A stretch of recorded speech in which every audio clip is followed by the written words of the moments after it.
pag ang politiko ay nag-promise na magbibigay ng 20 pesos per kilo na bigas, dapat ay tinutupad yon dahil binoto ka ng mga tao base sa mga sinabi mo. Para lagi kang updated. Ako nga pala si Bidaya ng mga oposisyon sa kasalukuyan mo. At sabi nga, galit na galit ang mga dapungan ng Pangulong Duterte. Kung hindi ka pa nakakapag-subscribe, i-subscribe mo na yan! At ayun na nga mga kababayan, kani-kanina lang ay nag-live po. At ayun na nga mga kababayan, kani-kanina lang ay nag-live po si VP Sara Duterte. At muli niyang hinamon si Pangulong Bongbong Marcos, mga kababayan ko. At syempre, dito sa live niyang ito, marami na naman tayong natuklasan na hindi pa natin naririnig. At kay VP Sara lang natin maririnig ito, mga kababayan. Dahil siya mismo ay marami pong alam sa mga kagagawan o mga pinagagawa ng kasalukuyang gobyerno dahil siya po ay nanggaling diyan sa circle na yan. Di ba?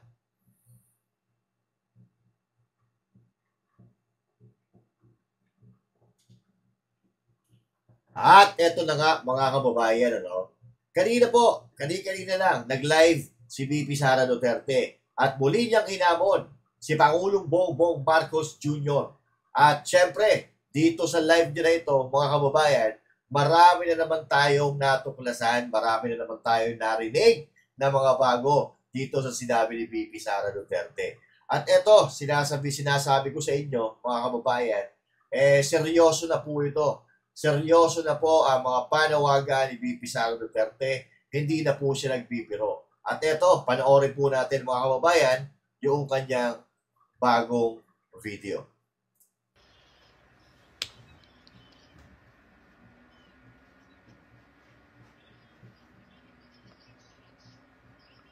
Opo. Yes. Sa aking mga kababayan na nandyan po sa Veteran Center sa Quezon City at nandito po online sa social media, nagpapasalamat po ako sa inyong suporta sa akin at nagpapasalamat po ako sa pagprotekta nyo. Unang-una po kay Yusek Zulaika Lopez at sa lahat po ng mga personnel ng Office of the Vice President. Lalong-lalo na po bukas dahil meron na naman pong hearing doon sa House of Representatives na ang Committee on Good Governance. Nagpapasalamat din po ang pamilya ni Yusek Laika Lopez, lalong-lalo na ang kanyang ina na si Nina Tanglaw, sa inyong tulong sa kanyang anak, sa inyong pagbabantay sa kanya. Alam po natin, malaki po yung trauma na pinagdadaanan niya ngayon. Minsan po nakakahawa dahil po sa harassment and threat to her life.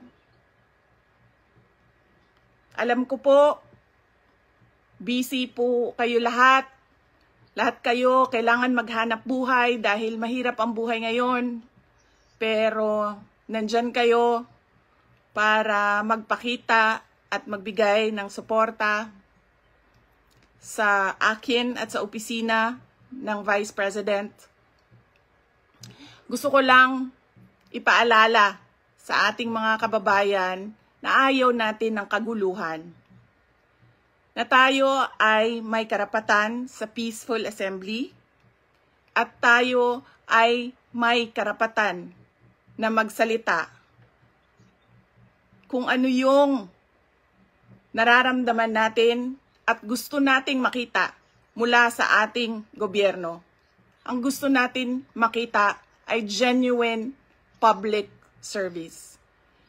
Kung maalala nyo po, hindi ako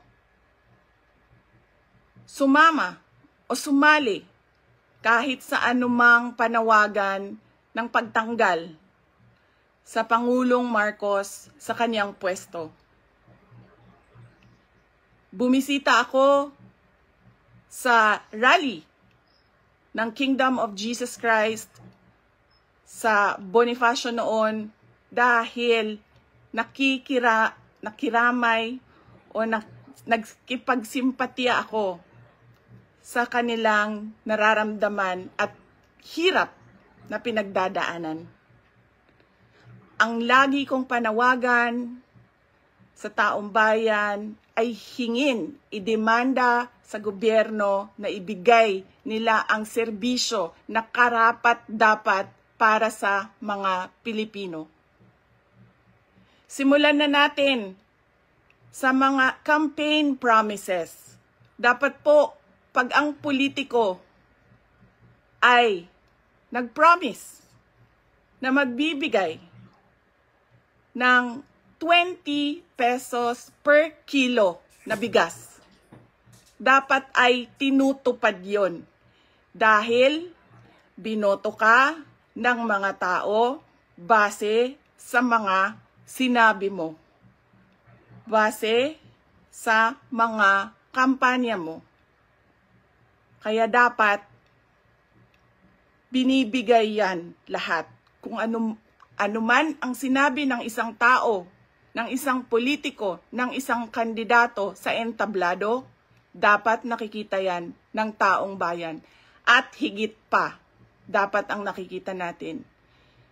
Hindi tayo dapat naghihirap, hindi tayo dapat pinapahirapan, kundi dapat nagpapakitang gilas ang ating gobyerno na sila ang pinakamagaling pagdating sa hustisya at karapatan ng mga mamamayan at kabutihan, kaunlaran at peace, kalinaw, kapayapaan sa bayan. Ulitin ko, dapat hinihingi natin sa ating pamahalaan ang karapat-dapat para sa isang maunlad at mapayapang lipunan. Mga kababayan, nararamdaman ko kung ano yung matagal nyo nang nararamdaman. Sinubukan ko na magtrabaho ng maayos sa Department of Education dahil yun naman ang aking pangako sa inyo. Ginamit ko ang pangalan ko, Sara Duterte, Inday Sara Duterte. Sabi ko sa inyo, trabaho, edukasyon, mapayapang pamumuhay. Pero anong nangyari? Binastos ang budget ang Department of Education. Hindi ko na kailangan magbigay ng ebidensya. Nakikita nyo sa General Appropriations Act, simula sa NEP, papunta sa GAB, papunta sa BICAM, papunta sa batas. Nakikita natin yon.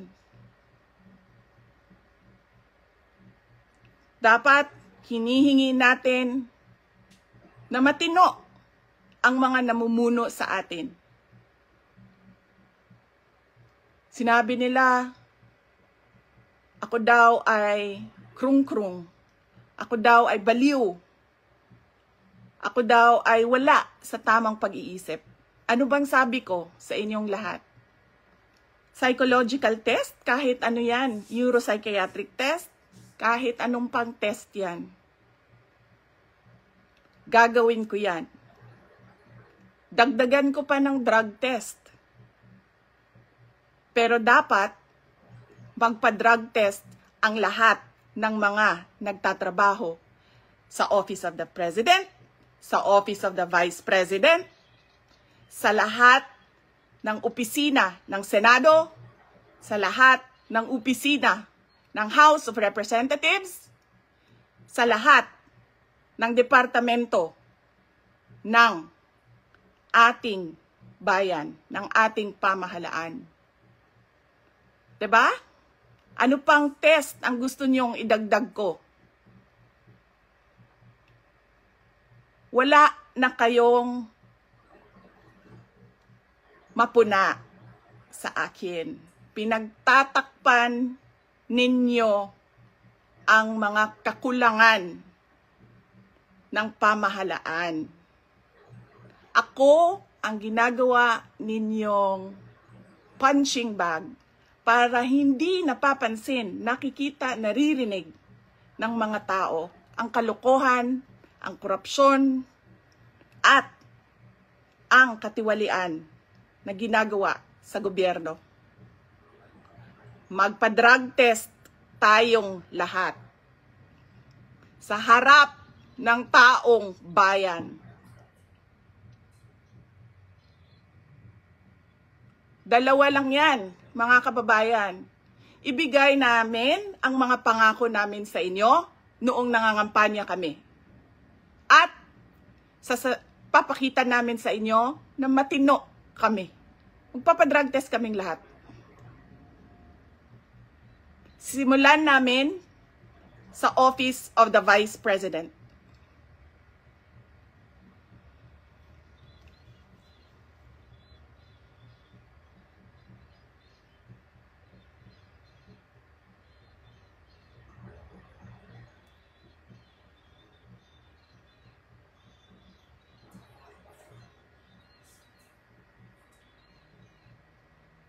Ayaw nila tayo tigilan dahil hindi tayo sumusunod sa kanila. Hindi tayo nabibili ng pera. Ano pa ba ang kailangan ng isang taong sanay na sa hirap na wala na siyang ibang alam kundi ang maging mahirap dahil hindi niya nakikita ang hustisya mula sa gobyerno? Mabibili mo pa ba yan? Hindi na. Dahil ang tao sanay sa hirap. At mali yun. Mali yun. Na ang taong bayan ay naghihirap.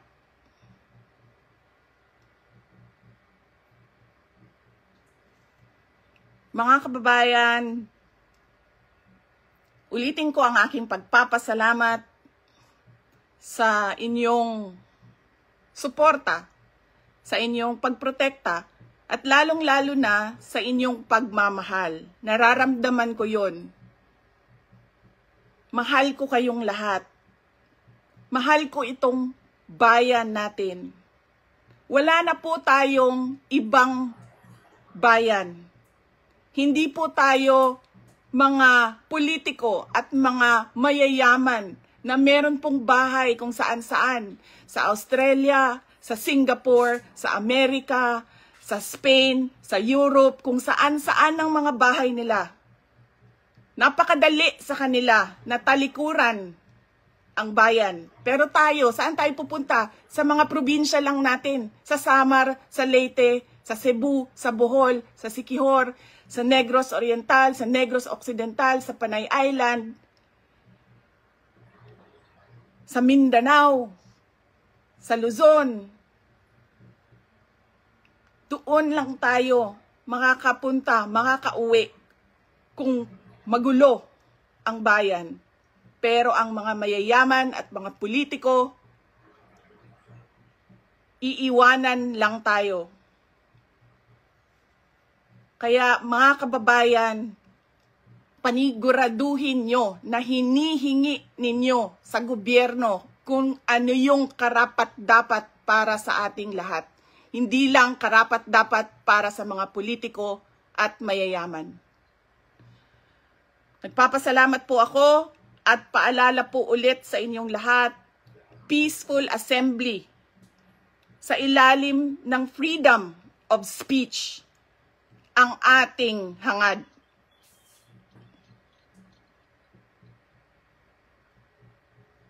Maraming salamat po. Magandang gabi sa inyong lahat.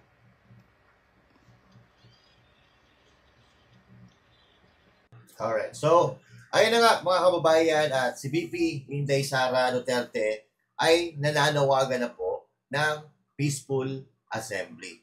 Kasi sabi nga niya kanina, no, karapatan po natin ang ipahayag ang ating saloobin.